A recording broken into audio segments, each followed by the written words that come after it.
प्यारे दर्शकों, गरुड़ महापुराण के एक नए भाग में आपका स्वागत है। प्यारे दर्शकों से बेनती है कि या तो कथा पूरी देखें या ना देखें। अगर आप आधी कथा देखेंगे या बीच में छोड़ेंगे तो आप पाप के भागीदार होंगे। प्यारे दर्शकों, आप सभी का हमारे चैनल में स्वागत है। धर्म से जुड़ी वीडियो देखने के लिए हमारे चैनल को सब्सक्राइब और लाइक करें। धन्यवाद। प्यारे दर्शकों, अगर आपने वीडियो का इससे पहला भाग नहीं देखा तो इस चैनल पर जाकर देखें। धन्यवाद। हम यह दुआ करते हैं कि प्यारे दर्शकों के ऊपर श्री हरि कृपा करे। सभी प्रेम से बोलो श्री हरि, श्री हरि, श्री हरि। मरने के समय तथा मृत्यु के अनंतर किए जाने वाले कर्म पापात्माओं को रौद्र रूप में तथा पुण्यात्माओं को सौम्य रूप में यमदर्शन, यमदूतों द्वारा दी जाने वाली यातना का स्वरूप, शव के निमित्त प्रदत्त 6 पिंडों का प्रयोजन, शवदाह की विधि, संक्षेप में दशा से त्रयोदशा तक के कृत्य, यम मार्ग में पड़ने वाले 16 पुर तथा प्रेत का विलाप। गरुड़ ने कहा, है भगवान, जीवात्मा के प्रयाण काल से लेकर यमलोक के मार्ग विस्तार तक का वर्णन एवं महात्म्य मुझे सुनाएं। श्री भगवान ने कहा, है तार्क्ष, मैं यथाक्रम यम मार्ग का और जीवात्मा के गमन मार्ग में पड़ने वाले 16 पुरों का वर्णन करता हूँ, तुम उसे सुनो। हे गरुड़, प्रमाणतः यमलोक और मृत्युलोक के मध्य 86,000 योजन की दूरी है। हे खगेश, इस संसार में पूर्वार्जित सुकृत और दुष्कृत कर्मों का फल भोग कर अपने कर्म के अनुसार ही किसी व्याधि का जन्म होता है और अपने द्वारा किए गए कर्मों के आधार पर निमित्त मात्र बनकर कोई व्याधि उत्पन्न होती है। जिसकी जिस निमित्त से मृत्यु निश्चित है वह निमित्त किए गए कर्मों के अनुसार उसे अवश्य प्राप्त हो जाता है। जीवात्मा कर्म भोग के कारण जब अपने वर्तमान शरीर का परित्याग करता है तब भूमि को गोबर से लीप कर उसके ऊपर तिल और कुशासन बिछाकर उसी पर उसे लिटा दे। तदंतर उस प्राणी के मुख में सुवर्ण डाले और उसके समीप तुलसी का वृक्ष एवं शालग्राम की शिला को भी लाकर रखे। तत्पश्चात यथाविधान विभिन्न सूक्तों का पाठ करना चाहिए, क्योंकि ऐसा करने से मनुष्य की मृत्यु मुक्तिदायक होती है। उसके बाद मरे हुए प्राणी के शरीरगत विभिन्न स्थानों में सोने की शलाकाओं को रखने का विधान है, जिसके अनुसार क्रमश एक शलाका मुख, एक शलाका नाक के दोनों छिद्र, 2 शलाकाएं नेत्र और कान, एक शलाका लिंग तथा एक शलाका उसके ब्रह्मांड में रखनी चाहिए। उसके दोनों हाथ एवं कंठ भाग में तुलसी रखें। उसके शव को 2 वस्त्रों से आच्छादित करके कुमकुम और अक्षत से पूजन करना चाहिए। तदंतर वह उसको पुष्पों की माला से विभूषित करके उसे व बंधु बांधवों तथा पुत्र पुरवासियों के साथ अन्य व द्वार से ले जाए। उस समय अपने बांधवों के साथ पुत्र को मरे हुए पिता के शव को कन्ये पर रखकर स्वयं ले जाना चाहिए। श्मशान देश में पहुंचकर पुत्र पूर्वाभिमुख या उत्तराभिमुख वहां की उस भूमि पर चिता का निर्माण कराए जो पहले से जली न हो। उस चिताएं है चंदन, तुलसी और पलाश आदि की लकड़ी का प्रयोग करना चाहिए। जब मरणासन्न व्यक्ति की इंद्रियों का समूह ये व्याकुल हो उठता है, चेतन शरीर जब जड़ीभूत हो ध जाता है, उस समय प्राण शरीर को छोड़कर न्यू यमराज के दूतों के साथ चल देते हैं। उस समय मृतक को दिव्य दृष्टि प्राप्त होती है, जिसके द्वारा वह समस्त संसार को देखता है। जब मृतक के प्राण न कंठ में आकर अटक जाते हैं, उस काल में उस आतुर व्यक्ति का रूप बड़ा बीभत्स और कठोर हो जाता है। कोई मरता हुआ प्राणी मुख से फेन उगलता है, किसी का मुख लार से भर बन जाता है। उस समय जो प्राणी दुरात्मा होते हैं उन्हें यमदूत अपने पाश बंधनों से जकड़कर मारते हैं। जो सुकृति है उनको स्वर्ग के पार्षद अपने लोक को 5 सुखपूर्वक ले जाते हैं। यमलोक के दुर्गम मार्ग में पापियों को दोहक झेलते हुए जाना पड़ता है। यमराज अपने लोक में शंख, चक्र तथा गदा आदि से विभूषित चतुर्भुज रूप धारण कर पुण्यकर्म करने वाले साधु पुरुषों के साथ मित्रवत आचरण करते हैं। वे सभी पापियों को सन्निकट बुलाकर उन्हें अपने दंड से तर्जना देते हैं। वह यमराज प्रलयकालीन मेघ के समान गर्जना करने वाला है। अंजनगिरी के सदृश उसका कृष्णवर्ण है। वह एक बहुत बड़े भैंसे पर सवार रहता है। अत्यंत साहस करके ही लोग उसकी ओर अपना ध्यान केंद्रित करते हैं। वह विद्युत के तेज के समान विद्यमान है। उसके शरीर का विस्तार 3 योजन है। वह महाक्रोधी एवं अत्यंत भयंकर है।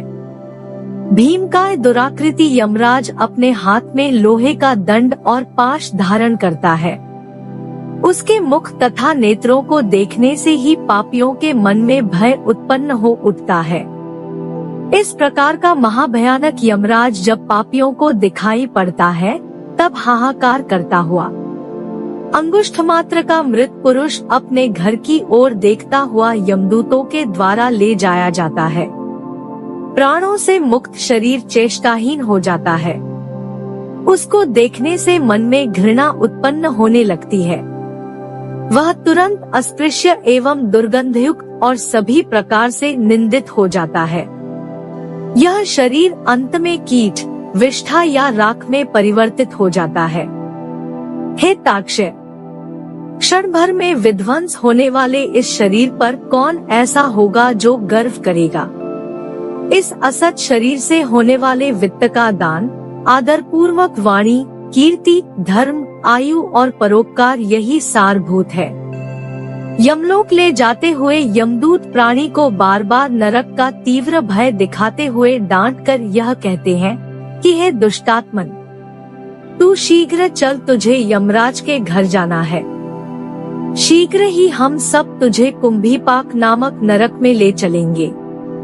उस समय इस प्रकार की वाणी और बंधु बांधवों का रुदन सुनकर ऊंचे स्वर में हाहा करके विलाप करता हुआ वह मृतक यमदूतों के द्वारा यमलोक पहुंचाया जाता है। हे गरुड़, एकादशा के दिन उचित स्थान पर श्राद्ध करना चाहिए। प्राणोत्क्रमण से लेकर क्रमश 6 पिंडदान करने चाहिए।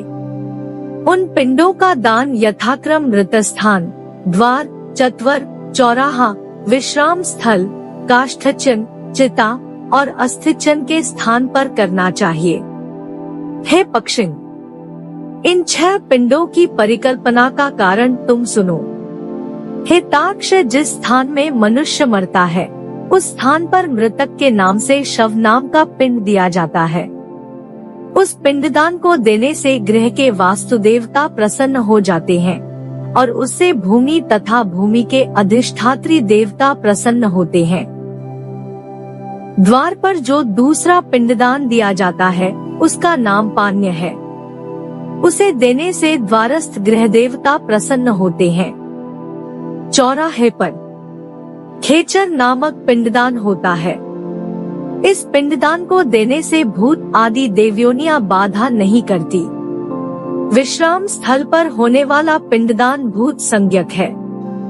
इसको देने से पिशाच, राक्षस और यक्ष आदि जो अन्य दिग्वासी योनियां हैं, वे जलाए जाने योग्य उस मृतक शरीर को अयोग्य नहीं बनाती है। खगेश्वर, चिता स्थल पर पिंडदान देने से प्रेतत्व की उत्पत्ति होती है।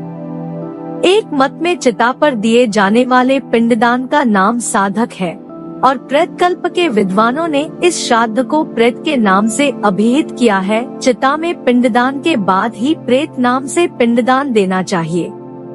इस प्रकार इन 5 पिंडों से शव आहुति के योग्य होता है, अन्यथा पूर्वोक्त उपघातक होते हैं। प्राणोत्क्रमण के स्थान पर पहला पिंडदान देना चाहिए। उसके बाद दूसरा पिंडदान आधे मार्ग में और तीसरा चिता पर देना चाहिए। पहले पिंड में विधाता, दूसरे में गरुड़ ध्वज तथा तीसरे में यमदूत इस प्रकार का प्रयोग कहा गया है। तीसरा पिंडदान देते ही मृत व्यक्ति शरीर के दोषों से मुक्त हो जाता है। इसके बाद चिता प्रज्वलित करने के लिए वेदिका निर्माण करके उसका उल्लेखन, उद्धरण और अभ्युक्षण आदि करके विधि पूर्वक अग्नि स्थापन करके पुष्प और अक्षत से क्रव्याद नाम के अग्निदेव की पूजा करके यह प्रार्थना करनी चाहिए, त्वं भूतकृत जगद्योने त्वं लोक परिपालक उपसंहार कस्तस्मादेनम स्वर्गन मृतन्नय। हे क्रव्याद अग्निदेव, आप महाभूत तत्वों से बने हुए इस जगत के कारण पालनहार एवं संहारक है। अतः इस मृत व्यक्ति को आप स्वर्ग पहुँचाएं। इस प्रकार क्रव्याद नामक अग्निदेव की विधिवत पूजा करके शव को जलाने का कार्य करें। मृतक का आधा शरीर जल जाने पर घृत की आहुति देनी चाहिए। लोमभ्यः स्वाहा शून्य इस मंत्र से यथाविधि होम करना चाहिए। चिता पर उस प्रेत को रखकर आजाहुति देनी चाहिए। यम, अंतक, मृत्यु, ब्रह्मा, जातवेत्सु के नाम से आहुति देकर एक आहुति प्रेत के मुख पर दे सबसे पहले अग्नि को ऊपर की ओर प्रज्वलित करे। तदंतर चिता के पूर्व भाग को उसी अग्नि से जलाए। इस प्रकार चिता को जलाकर निम्नांकित मंत्र से अभिमंत्रित तिल मिश्रित आजाहुति पुनः प्रदान करे। अस्मात् त्वमधिजातोऽसि त्वद्यं जायता पुनः असो स्वर्गाय लोकाय स्वाहा ज्वलित पावक। हे अग्निदेव, आप इससे उत्पन्न हुए हैं, पुनः आपसे यह उत्पन्न हुआ है। इस मृतक की स्वर्ग कामना के लिए आपके निमित्त यह स्वाहा है। इस प्रकार तिल मिश्रित समंत्रक आजाहुति देकर पुत्र को दाह करना चाहिए। उस समय उसे तेज रुदन करना चाहिए। ऐसा करने से मृतक को सुख प्राप्त होता है। दाह संस्कार के पश्चात वहीं पर अस्थि संचयन करना चाहिए। उसके बाद प्रेस के दाहजन्य क्लेश की शांति के लिए पिंडदान दे। दाह संस्कार के पश्चात मृत व्यक्ति के पुत्रों को वस्त्र के सहित स्नान करना चाहिए। तदंतर नामगोत्रोच्चार करते हुए वे तिलांजलि दे। उसके बाद गांव या जनपद के सभी लोग ताली बजा बजा कर विष्णु नाम संकीर्तन और मृतक के गुणों की चर्चा करें। सभी लोग उस मृत व्यक्ति के घर आकर द्वार के दक्षिण भाग में गोमव और श्वेत सरसों को रखें। अपने मन में वरुण देव का ध्यान कर नीम की पत्तियों का भक्षण तथा घी का प्राशन करके वे सभी अपने अपने घर जाएं। हे खगेश्वर, कुछ लोग चिता स्थान को दूध से सींचते हैं। मृतक को जलांजलि देते हुए अश्रुपात नहीं करना चाहिए। बंधु बांधवों के जो उस समय रोते हुए मुंह से कफ और नेत्रों से आंसू गिराया जाता है, उसको ही वह प्रेत विवश होकर खाता है। अतः उन सभी को उस समय रोना नहीं चाहिए। अपनी शक्ति के अनुसार क्रिया करनी चाहिए। हे ताक्ष, सूर्य के अस्त हो जाने के बाद घर के बाहर अथवा कहीं एकांत में चौराहे पर दाह क्रिया के दिन से लेकर 3 दिन तक मिट्टी के पात्र में दूध और जल देना चाहिए, क्योंकि मरने के बाद जो मूढ़ हृदय जीवात्मा है वह पुनः उस शरीर को प्राप्त करने की इच्छा से यमदूतों के पीछे पीछे श्मशान, चौराहा तथा घर का दर्शन करता हुआ यमलोक को जाता है। प्रतिदिन दशा तक प्रेत के लिए पिंडदान और जलांजलि देनी चाहिए। जब तक दशा संस्कार न हो जाए तब तक एक जलांजलि प्रतिदिन अधिक बढ़ाना अनिवार्य है। यह अर्धदैहिक संस्कार पुत्र के द्वारा अपेक्षित है। उसके अभाव में पत्नी को करना चाहिए। पत्नी के न होने पर शिष्य, उसके न होने पर सहोदर भाई कर सकता है। श्मशान अथवा अन्य किसी तीर्थ में मृतक के लिए जल और पिंडदान देना चाहिए। पहले दिन शाकमूल और फल, भात या सतु आदि में से जिस किसी द्वारा पिंडदान दिया जाए उसी के द्वारा बाद के दिनों में भी पिंडदान देना चाहिए। हे खगेश, 10 दिनों तक प्रेत के उद्देश्य से पुत्रगण पिंडदान देते हैं। दिए गए पिंड का प्रतिदिन 4 भाग हो जाता है। उसके 2 भाग से मृतक का शरीर बनता है, तीसरा भाग यमदूत ले लेते हैं और चौथा भाग मृतक को खाने के लिए मिलता है। 9 दिन रात में प्रेत पुनः शरीर युक्त हो जाता है। शरीर बन जाने पर 10वें पिंड से प्राणी को अत्यधिक भूख लगती है। 10 दिन के पिंड में विधि, मंत्र, स्वधा, आवाहन और आशीर्वाद का प्रयोग नहीं होता है, केवल नाम तथा गोत्रोच्चार पूर्वक पिंडदान दिया जाता है। हे पक्षिण, मृतक का दाह संस्कार हो जाने के पश्चात पुनः शरीर उत्पन्न होता है।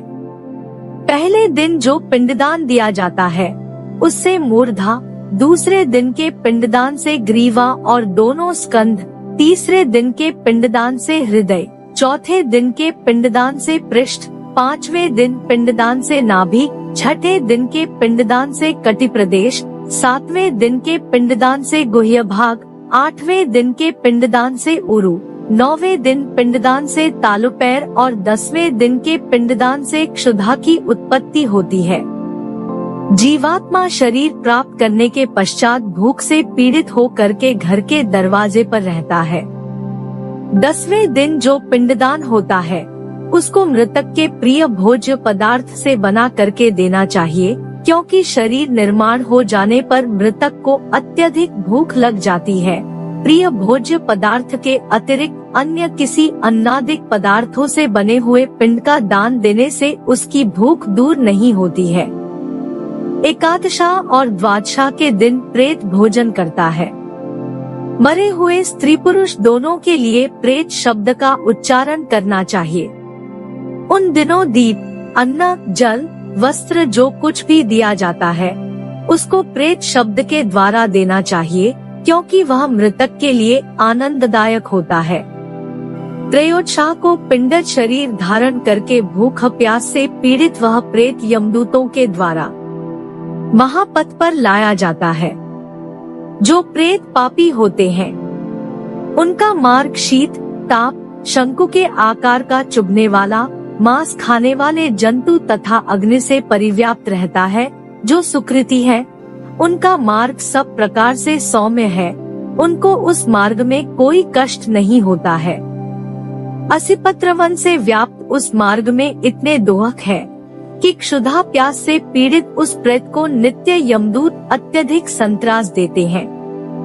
प्रतिदिन वह प्रेत 247 योजन चलता है। यमदूतों के पाश से बंधा हाहा करके विलाप करता हुआ वह प्रेत अपने घर को छोड़कर दिन और रात चलकर यमलोक पहुंचता है। उस महाप्त में पड़ने वाले प्रसिद्ध पुरों के शुभाशुभ भोग प्राप्त करते हुए वह यमलोक को जाता है। इस मार्ग में क्रमशः याम्यपुर, सौरपुर, नगेंद्रभवन, गंधर्वनगर, शैलागम, क्रौचपुर, क्रूरपुर, विचित्रभवन, बह्यापद, दुआखद, नानाक्रंदनपुर, सुतप्तभवन, रौद्रनगर, पयोवर्षण, शीताढ्य और बहुधर्म भीतिभवन नामक प्रसिद्ध पुर है। त्रयोदशा अर्थात 13वीं के दिन यमदूत प्रेत को उस मार्ग पर उसी प्रकार से पकड़कर ले जाते हैं जिस प्रकार मनुष्य बंदर को पकड़कर ले जाता है। उस प्रकार से बंधा हुआ वह प्रेत चलते हुए नित्य हा पुत्र का करुण विलाप करता है। वह कहता है कि मैंने किस प्रकार का कर्म किया है जो ऐसा कष्ट मैं भोग रहा हूँ। वह यह भी कहते हुए चलता है कि यह मनुष्य योनि कैसे प्राप्त होती है, मैंने इसको व्यर्थ में गवा दिया है। प्राणी इस मनुष्य योनि को बहुत बड़े पुण्य से प्राप्त करता है, उसको पाकर मैंने याचकों को स्वार्जित धन दान में नहीं दिया, आज वह भी पराधीन हो गया है। ऐसा कहकर वह गदगद हो उठता। जब यमदूत उसको अत्यधिक पीड़ित करते हैं तो वह बार बार अपने पूर्व शरीरजन्य कर्मों का स्मरण करता हुआ इस प्रकार कहता है, सुख दुख का दाता कोई दूसरा नहीं है। जो लोग सुख दुख का दाता दूसरे को समझते हैं वे कुबुद्धि ही है। जीवात्मा सदैव पहले किए गए कर्म का भोग करता है। हे देही, तुमने जो कुछ किया है उसमें निस्तार करो। मैंने न दान दिया है, न अग्नि में आहुति डाली है, न हिमालय पर्वत की गुफा में जाकर तपस्या ही की है, और न तो गंगा के परम पवित्र जल का ही सेवन किया है। हे जीव, तुमने जो कुछ भी किया है उसी का फल भोग करो। हे देही, पहले तुमने नित्य न दान दिया है, न गोदान किया है, न आने कृत्य किया है, न तो वेद का दान किया, न शास्त्र को देखा और न शास्त्र बोधित मार्ग का सेवन किया। इसलिए हे जीव, जैसा तुमने किया है अब उसी में अपना निस्तार करो। हे देही, तुमने जल रहित देश में मनुष्य और पशु पक्षियों के लिए जलाशय का निर्माण नहीं करवाया है, न गायों की क्षुधा शांति लिए गोचर भूमि ही छोड़ी है। हे देही, जो कुछ किया है अब उसका फल भोग करो। हे पक्षिण, पुरुष प्रेत के द्वारा कहे गए उक्त वचनों को मैंने सुनाया। अब स्त्री का शरीर लेकर देही पूर्व किए हुए कर्मों के संबंध में जैसा कहता है उसे सावधान होकर सुनो। हे देहीन, मैंने पति के साथ रहकर उन्हें सुख नहीं दिया है, उनके मरने पर मैं उनके साथ चिता में भी नहीं प्रविष्ट हुई हूँ, और न तो उनके मर जाने पर उस वैधव्य व्रत का ही पालन किया है। अतएव जो कुछ नहीं किया है उसका फल भोग मैं कर रही हूँ। मैंने मासोपवास अथवा चांद्रायन व्रत के नियमों से इस शरीर का शोधन भी नहीं किया है। हे जीव, स्त्री का शरीर बहुत से दुखों का पात्र है। पहले किए गए बुरे कर्मों के अनुसार मैंने इसे प्राप्त किया और इसे भी व्यर्थ ही गवा दिया। अगला भाग देखने के लिए चैनल को सब्सक्राइब और लाइक करें। धन्यवाद।